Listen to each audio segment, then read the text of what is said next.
The location of Glanworth Mill, when built sometime in the final decades of the 1700s, was a pragmatic decision. The River Funcheon would provide the energy to drive its millstones and sieves, while the nearby bridge would ensure access from the extensive grain-grown areas in the vicinity of Glanworth village. The commitment in establishing this flour mill was considerable. A 300-metre mill race from the river had to be excavated, and the mill itself was constructed as a 4-storey building.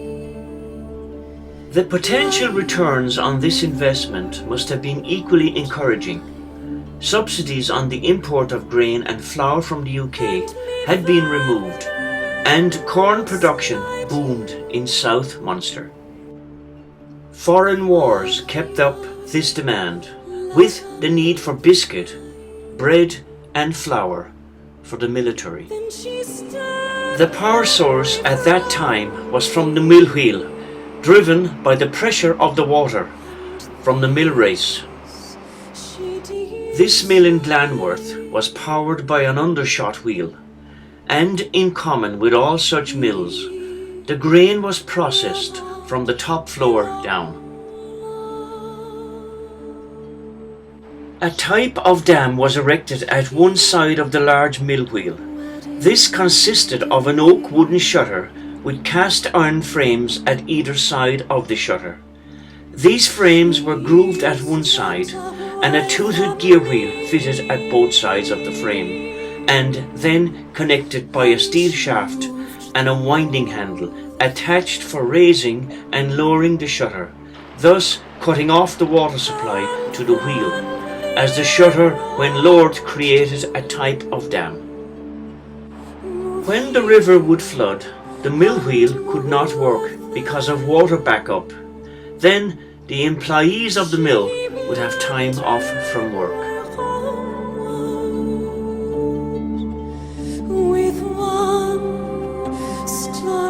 Sometime in the 1850s, no doubt again for economic reasons, the enterprise reinvented itself as a woolen mill. 2 stores were removed from the building, and carding machines and looms were installed. Printed in the Cork Examiner on Wednesday the 12th of November 1902. Among the local industries in the south of Ireland, one that holds a prominent place is that of the Glanworth woolen mills. The premises of this firm are situated at Glanworth on the banks of the River Funcheon, and are extensively and admirably adapted for the purposes for which they are used. The mill is equipped with the newest and most up-to-date machinery, the motive power being supplied by a powerful water wheel. The goods manufactured here at Glanworth Mill comprise of worsted and fancy suitings, ladies' dress goods, Cheviot and Saxony tweeds, homespuns, blankets, flannels, plain and coloured, friezes, napped and unnapped, carriage and travelling rugs, indigo serges and horse clothing. And these she did say.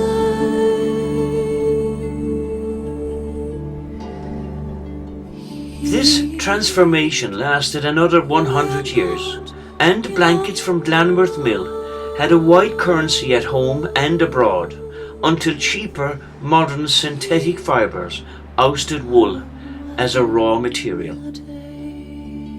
In 1957 to 58, an Englishman named Derek Wade from Huddersfield in Yorkshire, which is the home of the textile industry, became involved in Glanworth Mill. It was then that the business started to gain momentum. Derek Wade sent the late Jim Lawton to the Huddersfield College of Technology for training in loom tuning. In approximately 1957, Derek Wade appointed a works manager called Neil McCormack, who later was tragically killed in a plane crash off the Wexford coast. Later on, Ronnie Hanrahan was appointed works manager. In the early 1960s, electric power became more prominent in the use of driving different machines. The first thing to arrive was a boiler to produce heating for the mill, as well as a method for drying the lengths of blanket material. Rows of heating piping were installed in a shed at the rear of the mill, and rows of wire grippers formed the means of holding the material whilst passing through the rows of hot piping, hence drying the material as it passed through. This machine was also a means of spreading the material to its required width. This was known as the hothouse, normally operated by Billy Anglum and Micah Brennan, but was also used to punish people who were not up to scratch.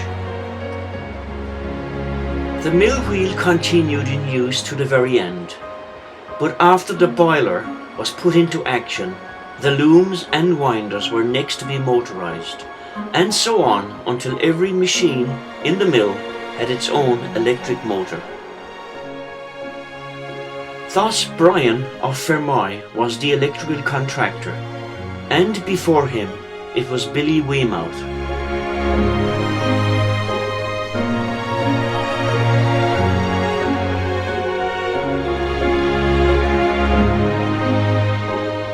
There is one window upstairs in the mill, which was regularly used by certain people as a lookout for salmon passing up the weir. One could see people, often who had nothing to do with the mill, walking into the mill and straight upstairs to this particular window, looking out admiring the sights, when suddenly they would disappear in a flash to the weir and into the river to gaff a salmon, and they didn't even need to have Wellington boots.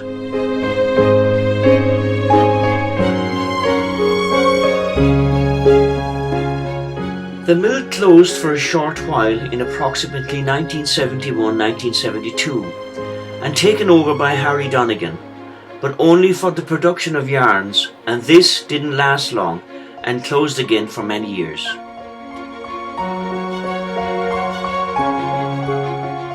In recent years, the mill traded as a quality country inn and restaurant, but despite its idyllic setting, it now remains idle, yet another victim of the vagaries of the national economy.